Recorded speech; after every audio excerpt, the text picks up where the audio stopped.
Hello students. आज का जो हमारा चैप्टर है वो क्लास 9th के लिए matter in our surroundings.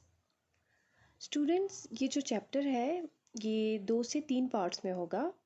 First 2 parts में आपको ये सब टॉपिक्स क्लियर हो जाएंगे और जो थर्ड होगा, अगर आपको कुछ टेक्चुअल क्वेश्चंस भी करने हैं तो वो आपको थर्ड टॉपिक में मिल जाएंगे, थर्ड पार्ट में, वीडियो के थर्ड पार्ट में मिलेंगे। तो चलिए हम वीडियो स्टार्ट करते हैं। जो हमारा सबसे पहले मैटर इन सराउंडिंग्स में है वो है मैटर। मैटर क्या होता है? Anything that occupies space and has mass is called matter. Anything यानी कि कोई भी ऐसी चीज़, कोई भी ऐसा सबस्टांस जो जगह घेरता हो और जिसका मास होता है उसे हम मैटर कहते हैं। ठीक है, यानी कि कोई भी ऐसा सबस्टेंस यूनिवर्स में जो जगह घेरता है और जिसका मास होता है उसे हम मैटर कहते हैं। स्टूडेंट्स, मास का यहाँ मैं मतलब आपको ये बताऊंगी कि मास क्या आप यहाँ समझेंगे कि मास होता है जैसा वो जो कोई सबस्टेंस है वो किस अमाउंट ऑफ द मटेरियल कह सकते हैं, या फिर हम बोल सकते हैं नंबर ऑफ द एटम्स का बना हुआ है कितना है। ठीक है, या नंबर ऑफ पार्टिकल्स का जो है, टोटल होल पार्टिकल्स का बना हुआ है, उसे हम मास कहेंगे। ठीक है, तो जो मास होता है स्टूडेंट्स वो हमेशा कांस्टेंट रहता है, चाहे हम यहाँ हो या कहीं दूसरी जगह पे होंगे तो हमारा मास जो है वो सेम रहता है। जैसे हम अगर अर्थ पे हैं तो वही जो मास हमारा यहाँ पे होगा, अगर मेरा 50 kg है यहाँ पे मास, तो वही मेरा मास अगर मैं यहाँ से मून पे चली जाती हूँ या किसी दूसरे प्लेनेट पे चली जाती हूँ तो मेरा मास सेम ही रहेगा। ठीक है, तो जो आगे है, matter is made up of very tiny particles also called atoms. यानी कि मैटर जो है बहुत ही छोटे छोटे कणों से बना होता है,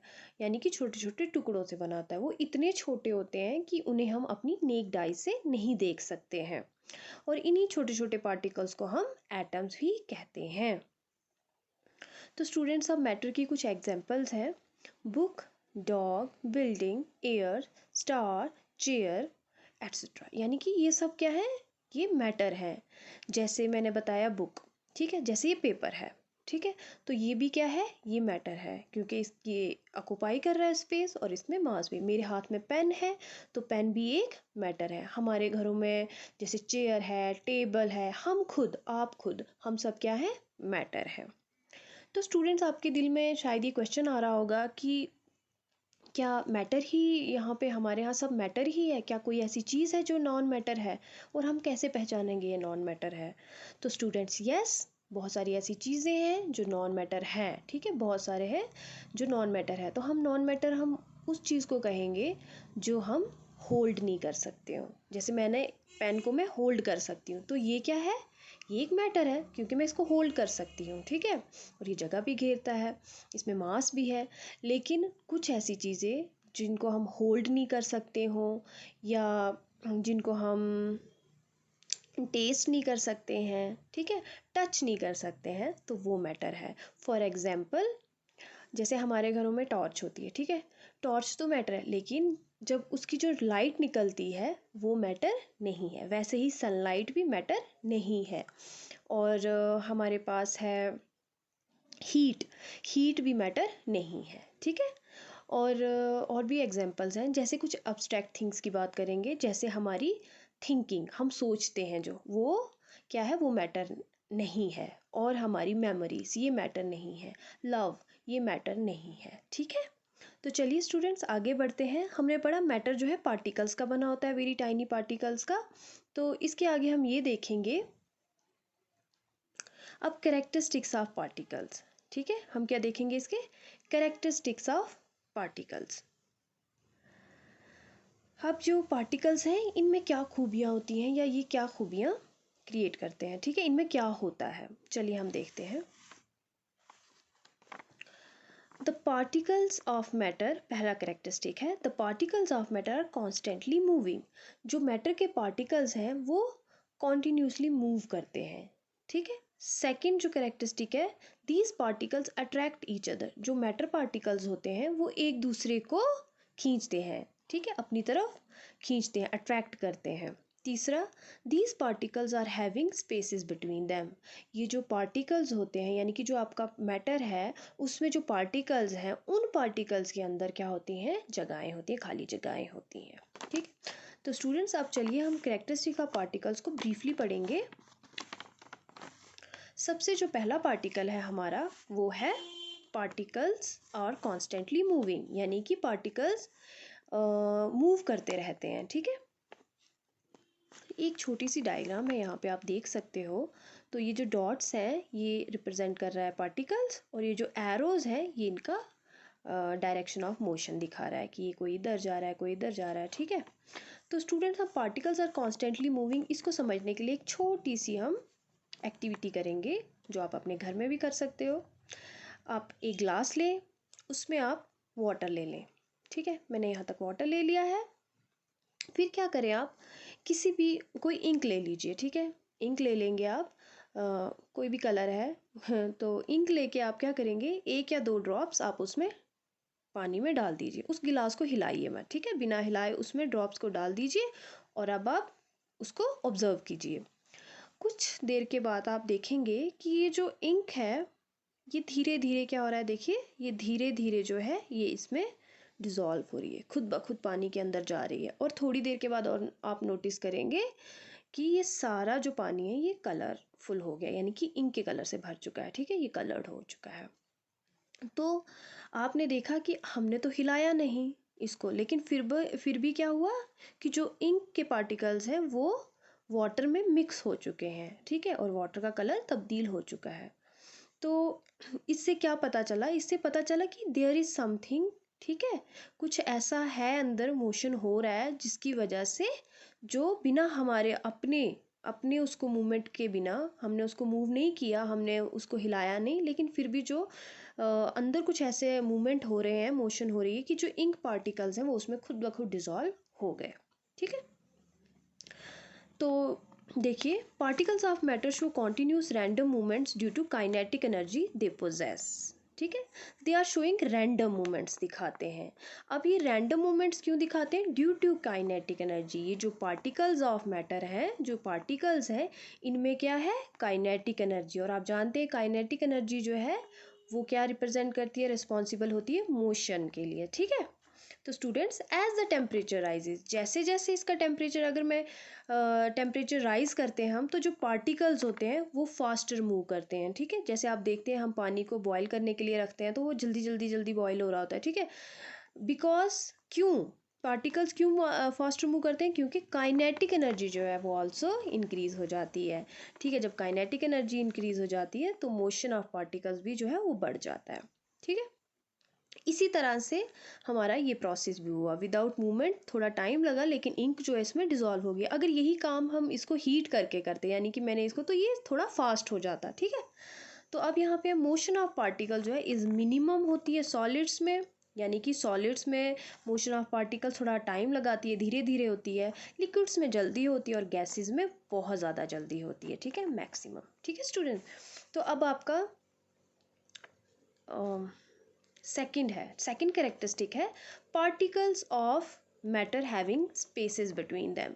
जो मैटर पार्टिकल्स होते हैं उसमें क्या होती हैं, खाली जगहें होती हैं। क्या होती हैं, खाली जगहें होती हैं। तो चलिए हम देखते हैं, उसको भी हम एक छोटी सी एक्टिविटी से देखेंगे।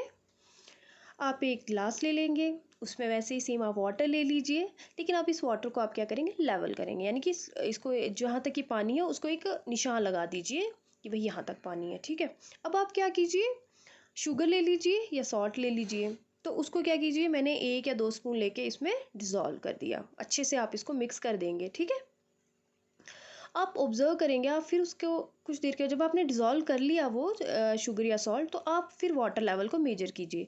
क्या वाटर लेवल बढ़ा, नहीं, नहीं बढ़ता है। ठीक है, नहीं बढ़ा, क्यों, कहाँ गई शुगर, क्यों नहीं बढ़ा लेवल, हमने तो एक न्यू सब्सटेंस इसमें ऐड किया, तो फिर हमारा क्यों नहीं ये लेवल बढ़ा। इसका मतलब हमें यहाँ से पता चलता है कि यस, कुछ ऐसा खाली जगहें होंगी वहाँ पे, यानी कि पार्टिकल्स ऑफ वाटर जो है, जो वाटर के पार्टिकल्स हैं उनमें कुछ खाली जगहें हैं जिनमें शुगर के पार्टिकल्स चले गए हैं। ठीक है, यानी कि उनको फिल हो गया है। इस तरह से ये हमें पता चलता है कि जो पार्टिकल्स हैं मैटर के उसमें खाली जगहें होती हैं। देखिए, Salt gets dissolved in water because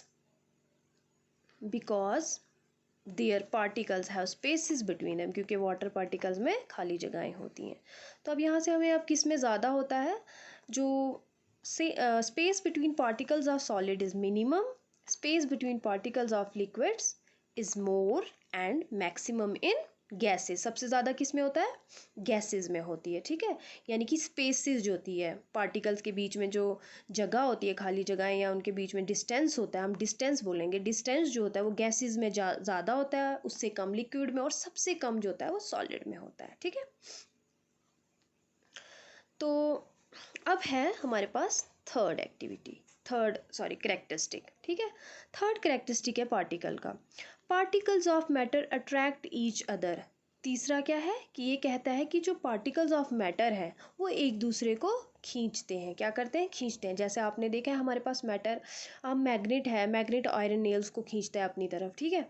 लेकिन इसी तरह से जो मैटर है, यानी कि खुद जो मैग्नेट होगा उसके अंदर जो पार्टिकल्स है वो भी एक दूसरे को खींच रहे हैं, ठीक है। वो सॉरी। तो इसमें क्या है, इसको भी हम एक एग्जांपल से समझेंगे। जैसे आप अपने घर के नल को देख लीजिए, आप अपने घर का नल खोल लीजिए।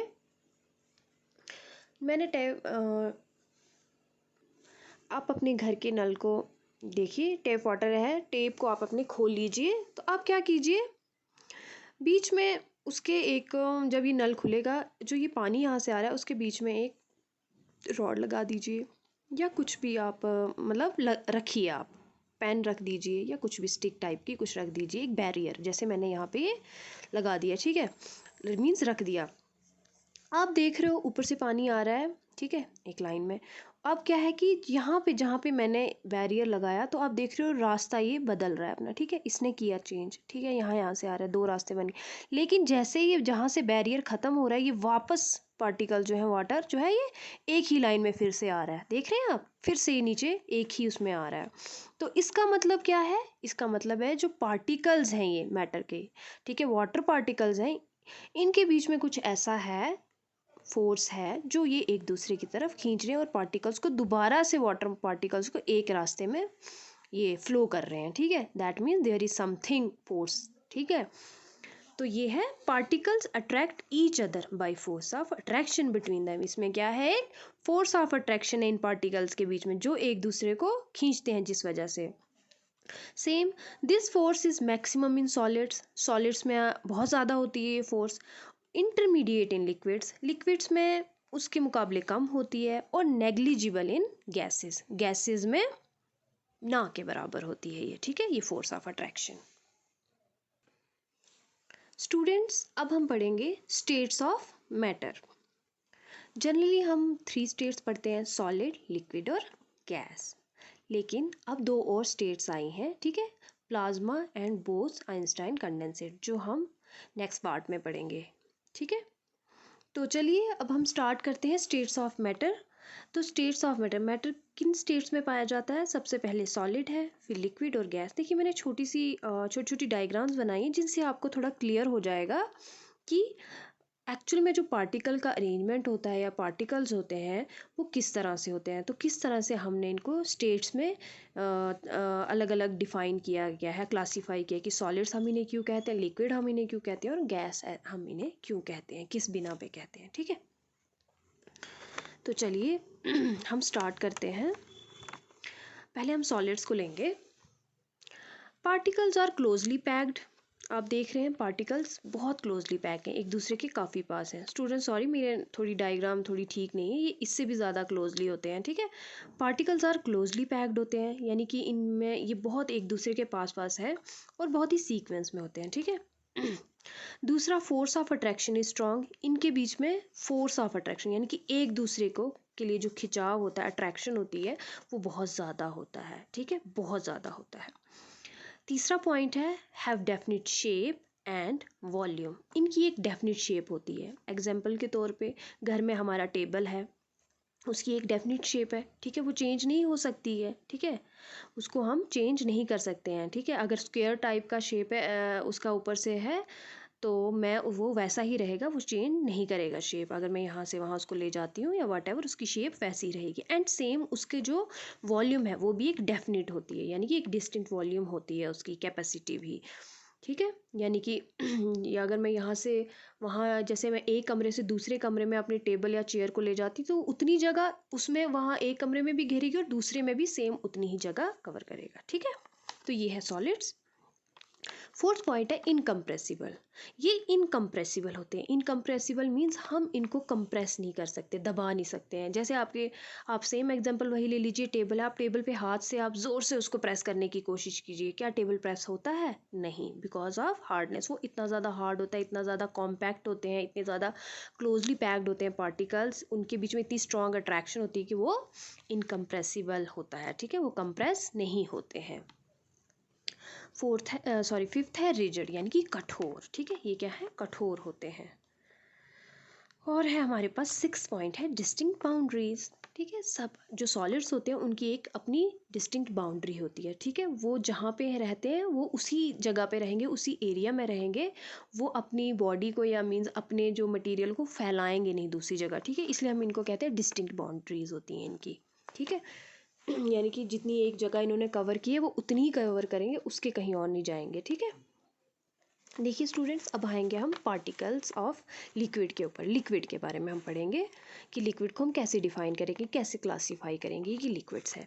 तो आप देख रहे हैं, ये मैंने फिगर भी बनाई है। स्टूडेंट्स, ये जो डॉट्स हैं, ये पार्टिकल्स हैं। ठीक है, तो चलिए, इसका फर्स्ट पॉइंट है पार्टिकल्स लेस क्लोजली पैक्ड। जैसे कि आप फिगर में देख रहे हो यहाँ पे कि जो पार्टिकल्स हैं ये इतने पास पास नहीं है, क्लोजली पैक्ड नहीं है, बहुत थोड़ा डिस्टेंस है इनके बीच में। ठीक है, तो और दूसरा है फोर्स ऑफ अट्रैक्शन जो होती है, यानी कि इनके बीच में जो फोर्स है एक दूसरे को खींचना है, जो खिंचाव है एक दूसरे की तरफ, अट्रैक्शन है, वो बहुत कम है। ठीक है, as compare to solids less strong होती है, force of attraction is less strong. ठीक है, तीसरा पॉइंट है do not have definite shape but definite volume.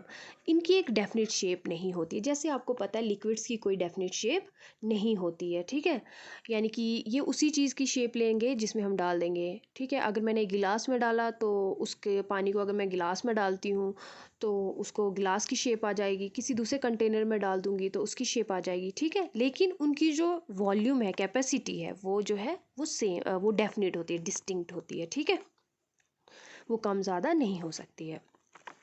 Fourth है लो कंप्रेसिबल। अगर हम सॉलिड्स के मुकाबले कंपेयर करेंगे तो लिक्विड्स होते हैं कंप्रेस, बट बहुत कम होते हैं वो भी। ठीक है, लो कंप्रेसिबल होते हैं। ठीक है, अब ये कंप्रेसिबल इसलिए हो पाते हैं क्योंकि थोड़ा बहुत इनके बीच में क्या होता है, डिस्टेंस होता है इनके पार्टिकल्स के बीच में। तो टू सम व्हाट, मतलब हम इसको कुछ थोड़ा बहुत हम इनको कंप्रेस कर सकते हैं।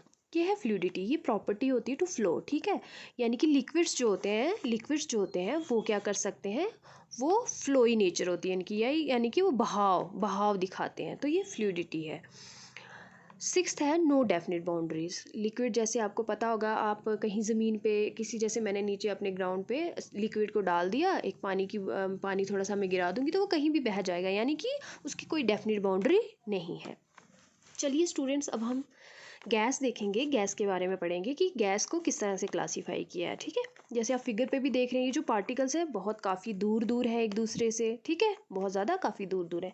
तो इसका हम पहला जो है पहले हम पढ़ेंगे, पार्टिकल्स जो होते हैं वाइडली सेपरेटेड है, यानी कि इनके बीच में बहुत ज़्यादा डिस्टेंस होता है as compare to solids and liquids.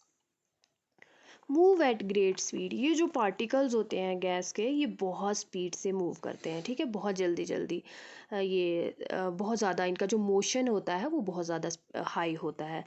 Students, इसके लिए एक मैं छोटी सी आपको एग्जांपल दिखाऊंगी। जैसे हम घर में अगरबत्ती धूप जलाते हैं, ठीक है, इंसेंस स्टिक्स जिनको हम बोलते हैं, या आप घर में एक और एग्जांपल भी ले सकते हैं हम, जैसे कभी कभी आप देखेंगे गैस कभी कहीं लीक हो रही होती है, चाहे वो किचन में लीक हो रही है, तो हमें तो वो तीसरे चौथे कमरे में स्मेल आ जाएगी, या इवन दरवाजे के बाहर भी उसकी स्मेल आ जाती है। तो इसका ये मतलब है कि जो गैस पार्टिकल, जो गैस हो निकल रही है वहाँ से, उसके पार्टिकल्स वो इतने फास्ट मूव कर रहे हैं कि वो मतलब काफ़ी मोशन कर, यानी कि वो हमें लीक कहीं हुई है और स्मेल कहीं दूर आ रही है। ठीक है, तो मैं कुछ ऐसी सिंपल एग्जांपल्स हैं ये। चलिए, सेकंड है इसका, force of attraction is highly very low. मैंने यहाँ पे अट्रैक्ट लिख दिया, ये अट्रैक्शन है यहाँ पे। Force of attraction is highly very low, यानी कि जो फोर्स ऑफ अट्रैक्शन है, जैसे कि आप फिगर से ही देख पा रहे हैं कि जो पार्टिकल्स हैं, फिगर से आप देख पा रहे हैं जो पार्टिकल्स है वो एक दूसरे के काफ़ी दूर दूर है, यानी कि इनमें जो फोर्स ऑफ अट्रैक्शन है वो बहुत कम है, डिस्टेंस जो है इनके बीच में बहुत ज़्यादा है, फोर्स ऑफ अट्रैक्शन बहुत कम है। ठीक है, तीसरा पॉइंट है no definite shape and volume. No definite shape and volume, gas की ना कोई डेफिनिट शेप होती है ना कोई डेफिनिट वॉल्यूम होती है। आप देख सकते हैं, हम इसको किसी भी कंटेनर में डालेंगे उसी कंटेनर की शेप ले लेता है। ठीक है, और वॉल्यूम को भी हम इसको बढ़ा कम कर सकते हैं। ठीक है, कैसे, वो मैं आगे आपको बताएंगे हम। चलिए, इसका नेक्स्ट पॉइंट है high compressible as compare to solids and liquids. आपने देखा सॉलिड्स जो है वो बिल्कुल भी कंप्रेस नहीं होते हैं, लिक्विड्स लो कंप्रेसिबल है, लेकिन जो हमारी गैसेस होती हैं वो हाई कंप्रेसिबल होती हैं। हाई कंप्रेसिबल का मतलब कि हम इनको कंप्रेस कर सकते हैं। ठीक है, अगर हम इनको दबाव प्रेशर देंगे तो ये कंप्रेस हो सकती हैं। ठीक है स्टूडेंट्स, इसका फिफ्थ पॉइंट है फ्लूइडिटी। लाइक लिक्विड्स ये भी फ्लूइडिटी फीचर शो करते हैं। ठीक है, फ्लोई नेचर होता है इनका भी।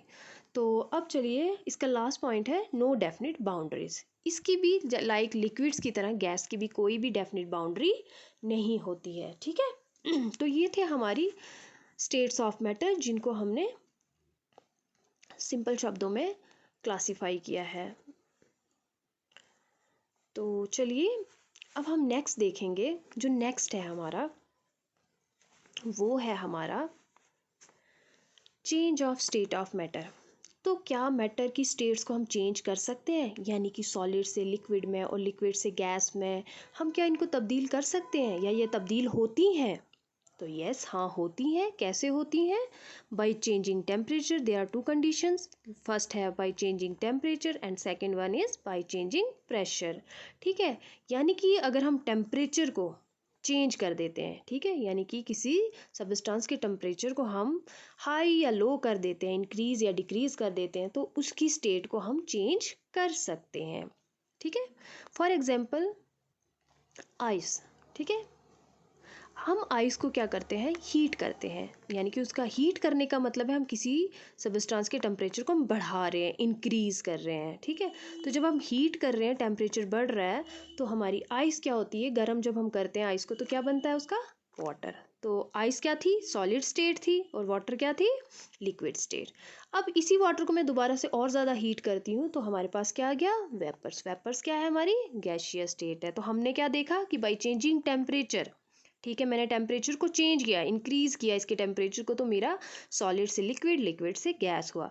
स्टूडेंट्स, मैं ऐसे ही टेम्परेचर को कम करके, डिक्रीज करके भी वापस इसको वेपर से गैस बना, सॉरी वेपर से लिक्विड बना सकती हूँ, लिक्विड से सॉलिड बना सकती हूँ। ठीक है, तो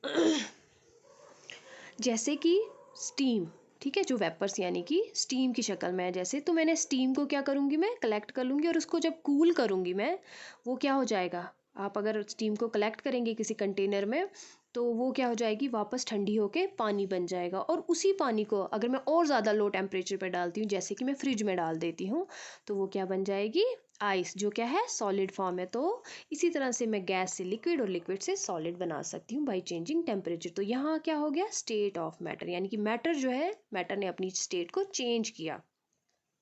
स्टूडेंट, सेकंड है कंडीशन हमारे पास बाई चेंजिंग प्रेशर, यानी कि प्रेशर को चेंज करके, क्या प्रेशर को चेंज करके मैं स्टेट चेंज कर सकती हूँ? यस। तो इससे भी हम क्या कर सकते हैं, गैस से लिक्विड, लिक्विड से सॉलिड बना सकते हैं। इसका एक सिंपल सी एग्जांपल हम देखेंगे, जैसे लाइटर होता है, आपने देखा होगा लाइटर में, लाइटर को जब हम दबाते हैं, लाइटर में एक लिक्विड लाइक मटेरियल होता है, ठीक है, तो जब हम उसको, उसके बटन को दबाते हैं तो क्या निकलता है, एक स्प्रे काइंड ऑफ थिंग ऊपर निकलती है, तो वो क्या होती है, वो गैस होती है। ठीक है, स्प्रे टाइप ऑफ लिक्विड होता है। तो आपने उसमें देखा कि यानी कि वो प्रेशर देके हमने उस गैस को क्या किया था, प्रेशर अप्लाई किया था उसके ऊपर, वो किस में चेंज किया हमने, लिक्विड में। तभी वो छोटे से कंटेनर में हमने उसको डाला, और जब हमने उसको दबाया यानी कि उसके प्रेशर को हमने रिलीज़ किया, तो लिक्विड वापस गैस में बन गया और उसने हम फायर जो हम देखते हैं कैच करती है वट। ठीक है, इसी तरह से सॉलिड, जैसे हमारी कार्बन डाइऑक्साइड होती है, वो सॉलिड फॉर्म में जब होती है तो उसको भी हम जब प्रेशर रिलीज़ करते हैं तो वो गैस में डायरेक्ट कन्वर्ट हो जाती है। ठीक है, तो चलिए स्टूडेंट्स, अब हम change of state of matter को, यानी कि इफ़ेक्ट ऑफ टेम्परेचर और इफ़ेक्ट ऑफ प्रेशर को ऑन स्टेट ऑफ मैटर, अब हम इसको ब्रीफली पढ़ेंगे। ठीक है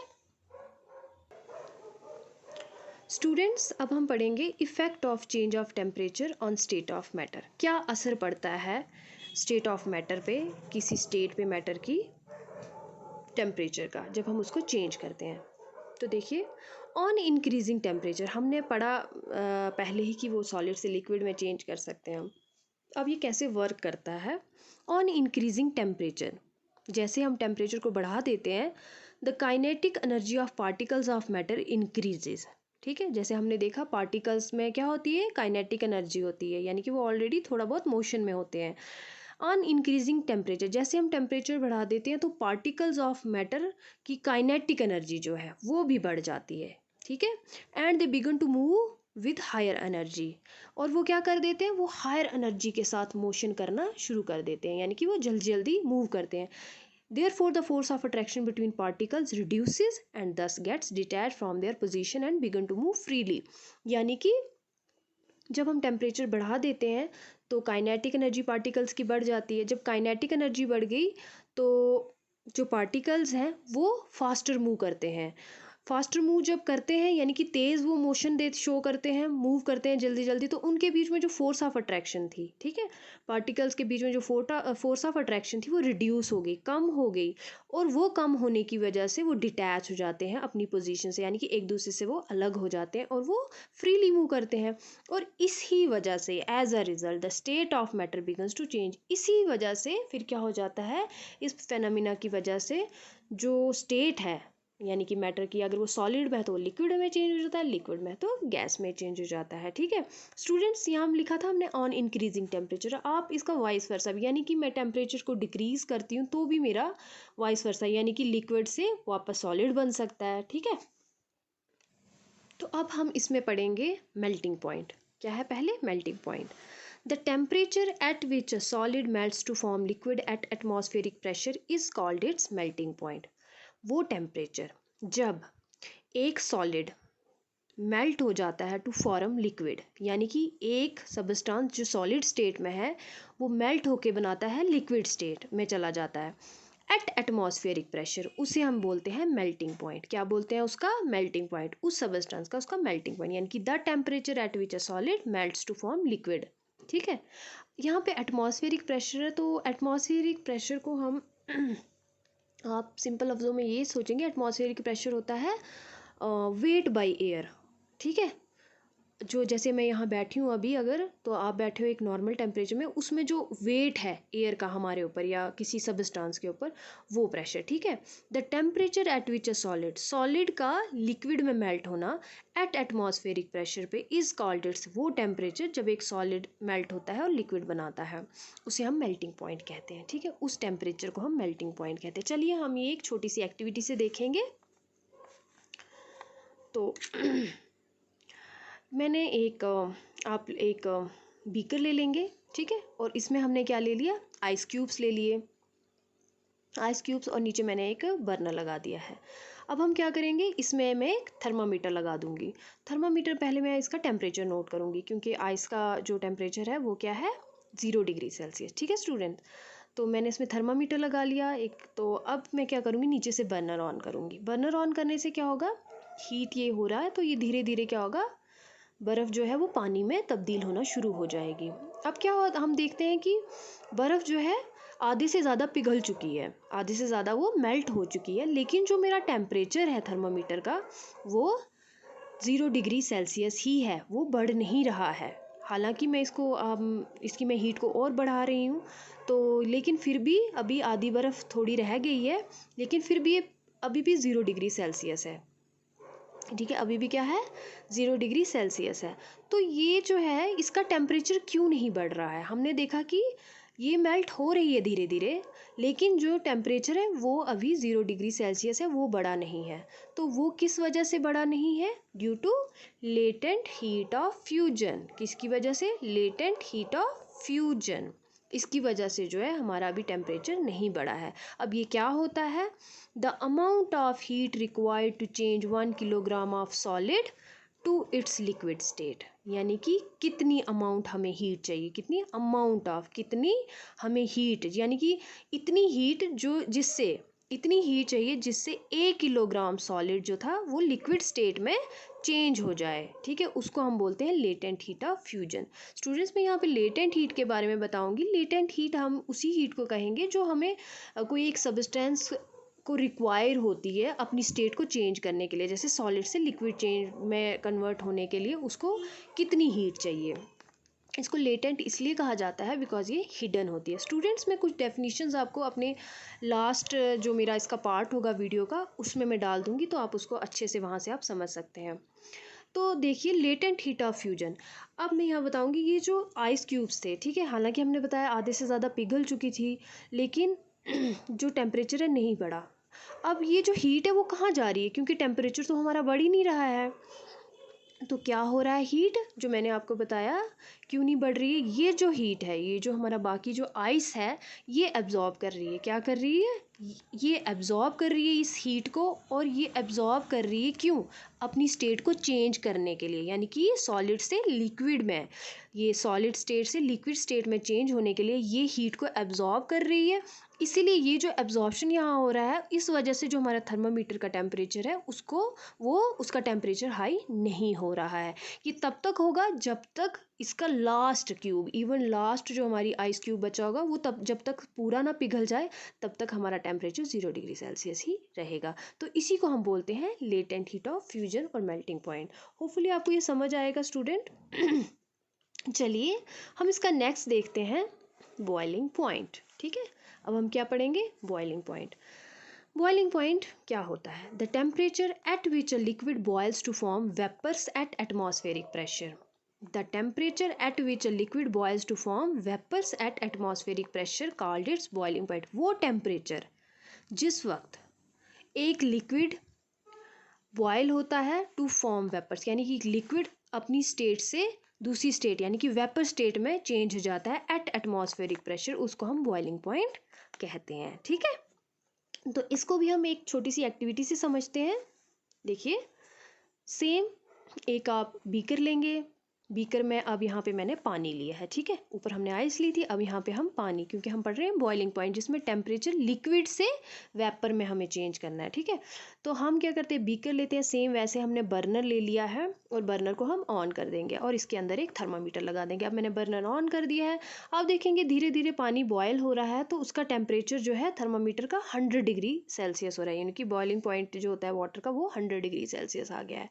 ठीक है, तो फ्रेंड्स आप देख रहे हैं कि स्टूडेंट सॉरी, इसमें क्या है कि आप जो हम यहाँ देखते हैं कि जो हम इसको हीट बढ़ा भी रहे हैं, धीरे धीरे इसको हीट दे रहे हैं, लेकिन जो हमारा टेम्परेचर है वो 100 डिग्री सेल्सियस से ऊपर नहीं बढ़ रहा है। ठीक है, हालांकि वेपर्स भी बन रहे हैं लेकिन नहीं बढ़ रहा है। तो क्यों, किस वजह से नहीं बढ़ रहा है, due to latent heat of vaporisation. किसकी वजह से, लेटेंट हीट ऑफ वेपराइजेशन। ये क्या होता है latent heat of vaporisation, the amount of heat required to change 1 kg of liquid to its gaseous state. ये वो अमाउंट ऑफ हीट होती है, वो उतनी हीट, यानी कि एक सब्सटेंस को इतनी हीट चाहिए कि वो 1 किलो अपनी लिक्विड स्टेट से गैसियस स्टेट में चेंज हो जाए। 1 kg ऑफ लिक्विड स्टेट अपनी आपको गैसियस स्टेट में चेंज करे, उतनी हीट चाहिए।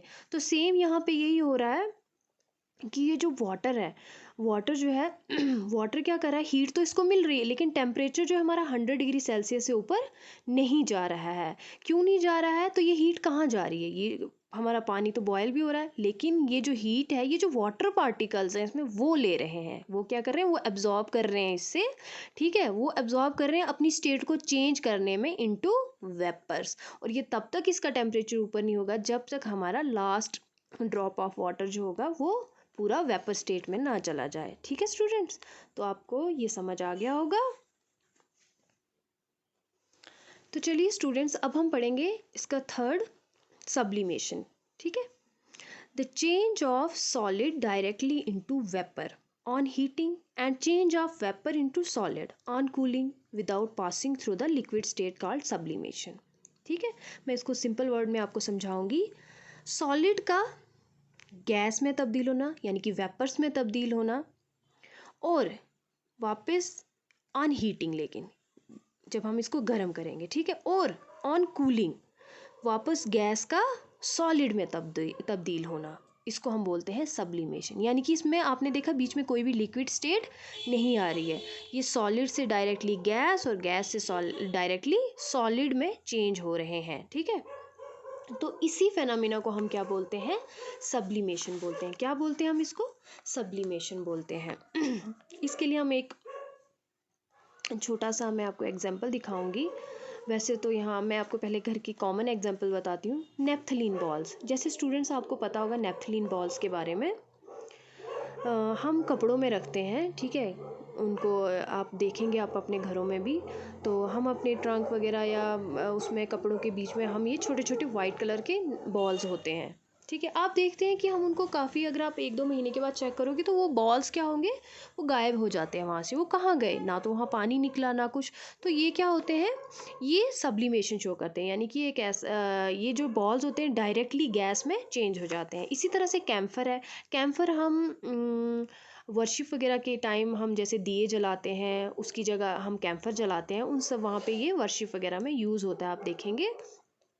तो ये कैम्फर भी डायरेक्टली गैस में तब्दील हो जाता है, ठीक है, without changing into liquid state. अब इसी तरह से अमोनियम क्लोराइड है। अमोनियम क्लोराइड के बारे में चलिए हम एक छोटी सी एक्टिविटी करते हैं, छोटी सी है।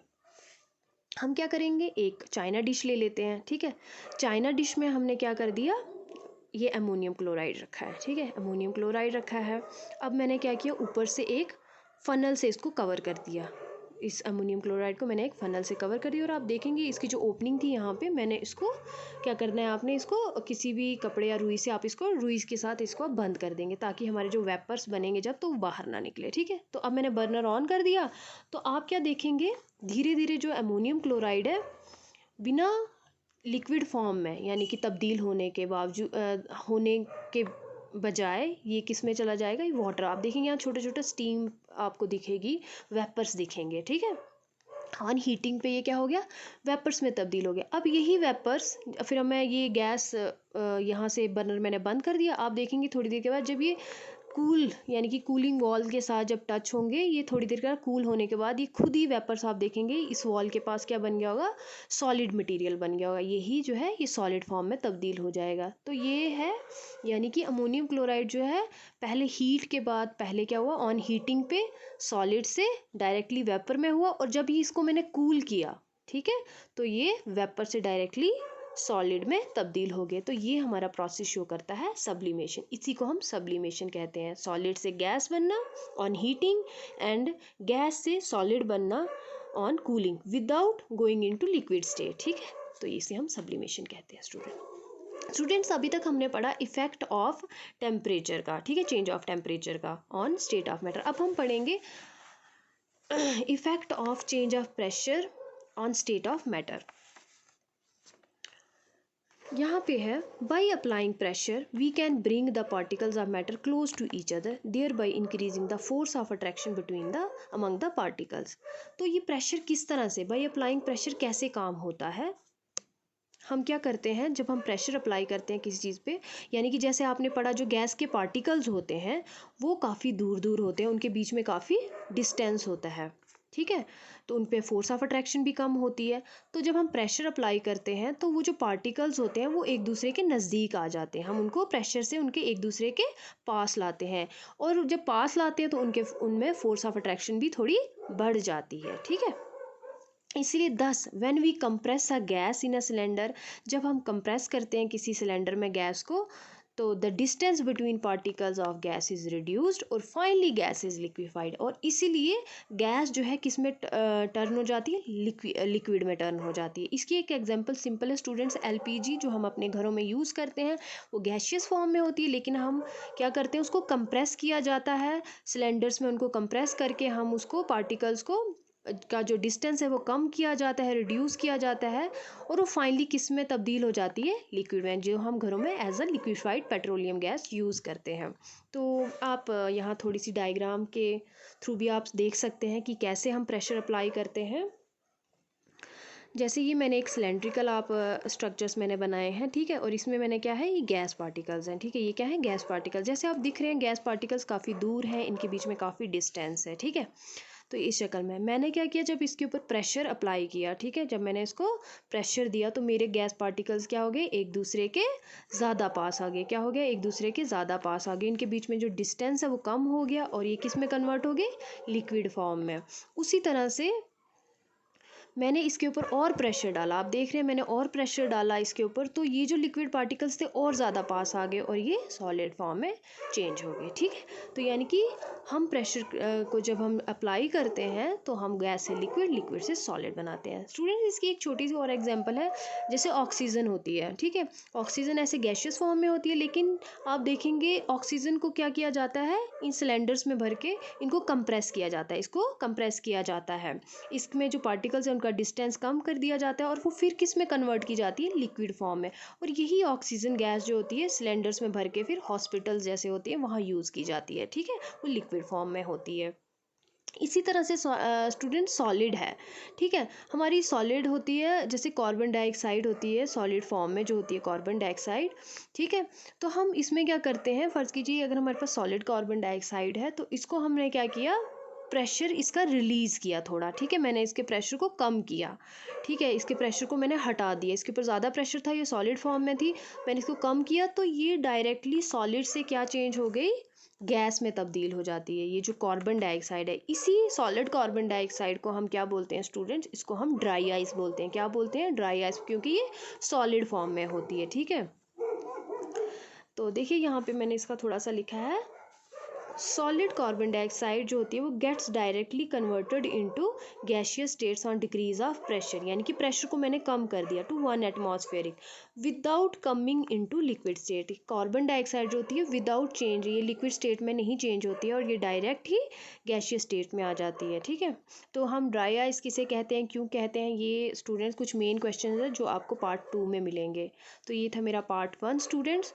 तो आप मेरे नेक्स्ट जो इसके टॉपिक्स रह गए हैं, जैसे एवेपोरेशन है, हमारे बाकी 2 स्टेट्स ऑफ मैटर हैं और कुछ इंपॉर्टेंट क्वेश्चंस हैं जो नेक्स्ट पार्ट में आप पढ़ेंगे। तो ठीक है स्टूडेंट्स, आप नेक्स्ट पार्ट फिर देखें नेक्स्ट क्लास सब्जेक्ट्स के लिए, ठीक है, ओके।